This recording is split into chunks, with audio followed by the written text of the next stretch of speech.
Oi pessoal, eu sou a professora Michele Nogueira e hoje a gente vai dar início à nossa primeira videoaula da disciplina de Tecnologia de Carnes e Derivados.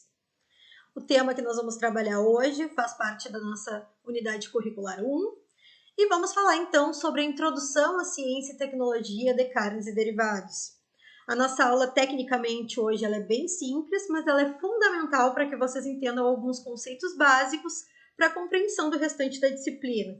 Então, nós vamos iniciar nossa aula de hoje conceituando carne, vamos falar sobre a classificação de carne de acordo com os tipos de animais que são abatidos para a gente obter a carne como um alimento. Vamos comentar também sobre o consumo de carne no nosso país, a produção e também questões relacionadas à exportação dos diferentes animais de corte. E vamos abordar a temática sobre a composição química da carne e os seus principais compostos majoritários, que são a água e as proteínas, nutrientes muito importantes, fundamentais para a nossa nutrição e que estão amplamente presentes nesse alimento que é super consumido no nosso país. Então vamos lá. Então, primeiramente, o termo carne. Carne tem origem grega e hebraica e significa corpo. De uma maneira bem genérica, a gente pode dizer que a carne é o tecido muscular dos animais que utilizamos como alimento. E a carne é um alimento amplamente consumido no nosso país. Nós sabemos que algumas pessoas, alguns grupos de pessoas, optam pela substituição da carne na sua alimentação por outros tipos de alimentos proteicos, Mas, ainda assim, no nosso país, a carne ela faz parte da dieta da maioria dos brasileiros. Daí a importância da gente estar estudando, a parte de produção, obtenção desse tipo de alimento tão importante e consumido no nosso país. Então, pessoal, por definição, por legislação, o RISPOA, Regulamento de Inspeção Industrial de Produtos de Origem Animal, do Ministério da Agricultura, Pecuária e Abastecimento, fornece uma definição de carnes de açougue. São aquelas carnes que a gente compra para o nosso consumo, como alimento. E essa definição ela pode ser descrita como carnes de açougue são as massas musculares maturadas e demais tecidos que as acompanham, incluindo ou não a base óssea correspondente, ou seja, com osso ou desossada, procedentes de animais abatidos sob inspeção veterinária.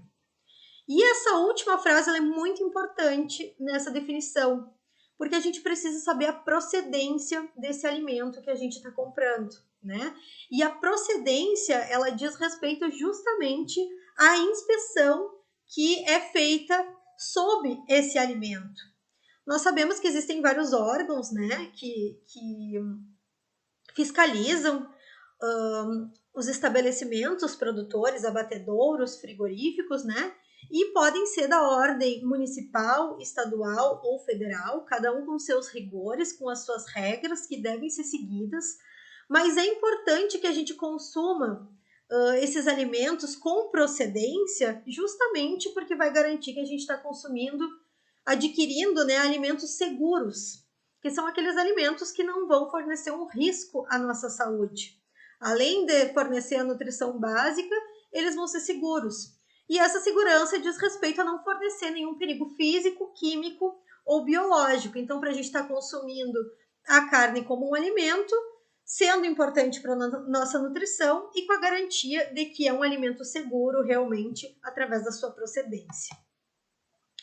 Então, pessoal, se eu falei para vocês, que a carne é o tecido muscular dos animais que a gente utiliza como alimento, qual é a diferença entre músculo e carne? No decorrer da nossa disciplina, a gente vai trabalhar todas as reações bioquímicas que envolvem esse processo de transformação do músculo em carne. Mas, de uma maneira bem genérica, a gente divide o músculo como sendo o tecido pertencente ao animal vivo e a carne como sendo o produto alimentício obtido após o abate, após todas as etapas do abate, tá? Então, essa transformação do músculo em carne, ela marca a transição do estado vivo do animal para um produto alimentício. E o processo, ele ocorre desde o manejo pré-abate até o tratamento que é dado às carcaças após esse processo de abate todo. Somente após o final do abate é que realmente o músculo vai ser transformado em carne e propriamente a gente pode considerar ele um alimento. Antes, ele é apenas um constituinte do corpo do animal. Então, vamos adiante.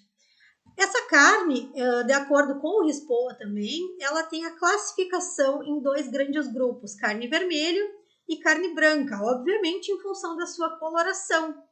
E essa coloração, ela diz respeito a algumas características químicas, né, de composição que essa carne tem. De uma maneira simplificada, a carne vermelha, ela envolve um grupo maior de animais, né, de espécies diferentes, onde os bovinos são os mais comuns. Quando a gente fala em carne, acredito que a maioria das pessoas já pensem logo em bovinos, né?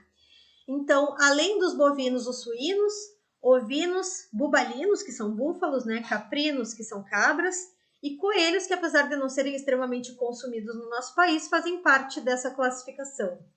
Já a carne branca, o principal grupo é o das aves, né? Representado principalmente pelo frango, né?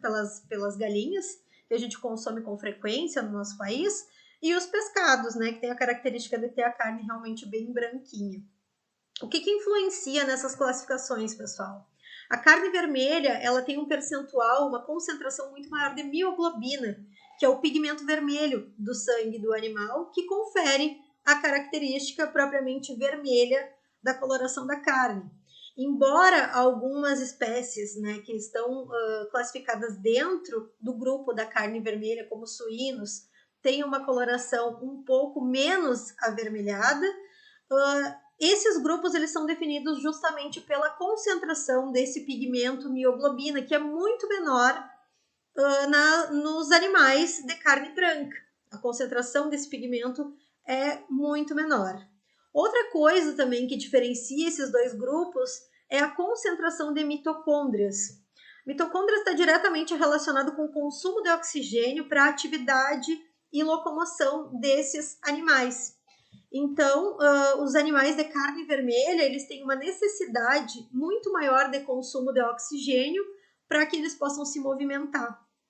Ao passo que os animais de carne branca têm um percentual menor de mitocôndrias na sua composição, até pelo porte desses animais ser menor e eles terem menor dificuldade, necessitar de menos energia para sua locomoção, realmente, sua movimentação.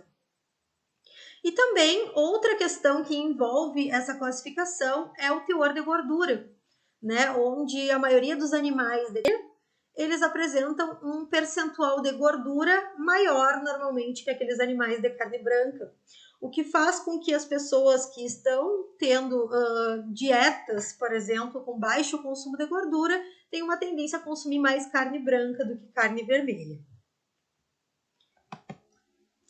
Então, pessoal, o consumo de carne em nível mundial, primeiramente. Embora quando a gente fala em carne, a gente sempre pense primeiro em carne de bovino, a carne mais consumida no mundo é a carne de suíno, tá? Com 42,9% do consumo total de carnes. Seguido, então, pela carne de aves, né, onde o frango é o principal representante. E, em terceiro lugar, só a carne de bovinos. No nosso país é um pouco diferente esse perfil de consumo. Se a gente for pensar no país, no Brasil propriamente dito, né, a carne mais consumida é a carne de frango. E isso tem uma influência direta com relação ao preço, né, ao valor dessa carne. Nós sabemos que os hábitos alimentares eles se moldam de acordo com o poder aquisitivo das pessoas e o preço dos alimentos. A carne de bovina ela subiu muito nos últimos anos, então o consumo de frango acabou aumentando, né? Há alguns anos atrás a gente via a carne de bovinos como a principal carne consumida no nosso país.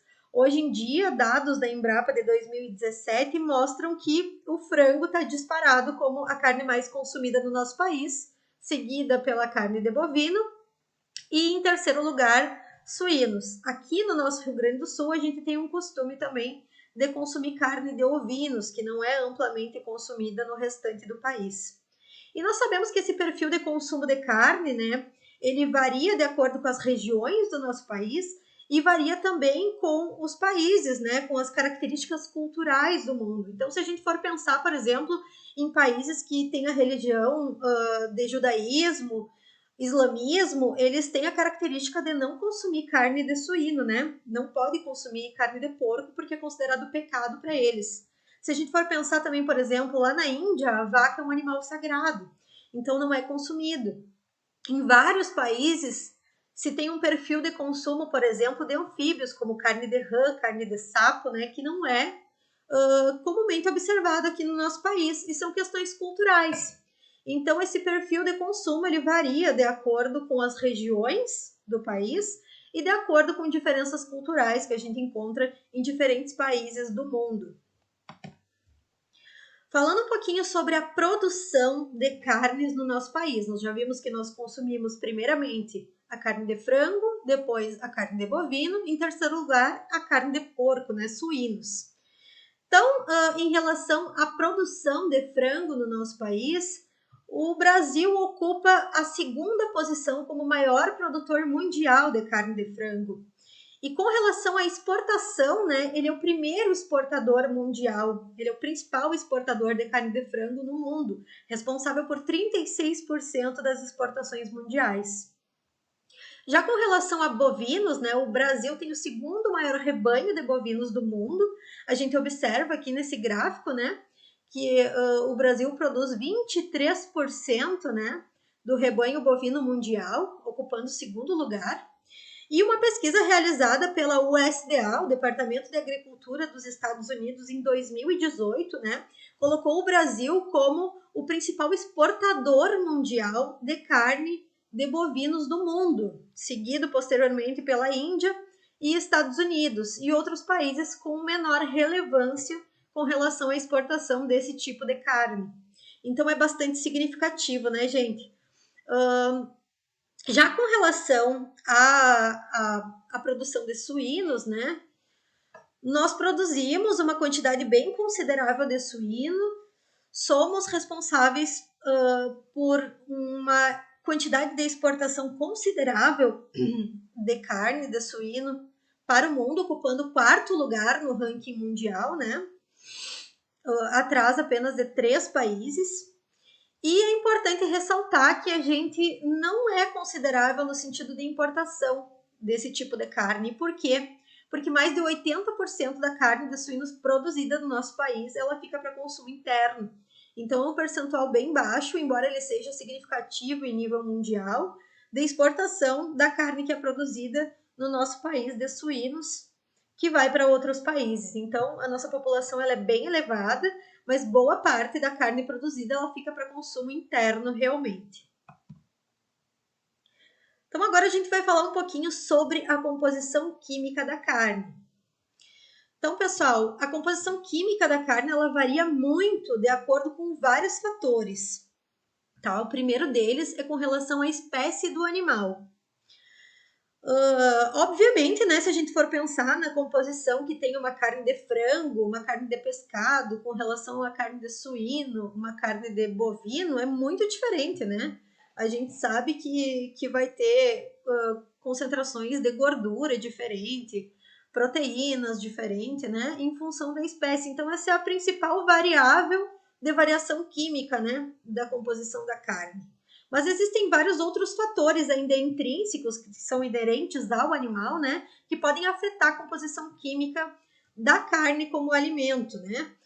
Um exemplo seria a raça do animal. Então eu trouxe aqui, ó, essa imagem, né, de 3 raças diferentes de bovinos, onde visivelmente a gente observa que a primeira tem um conteúdo muito maior de gordura, que seria o nutriente com maior variação, né?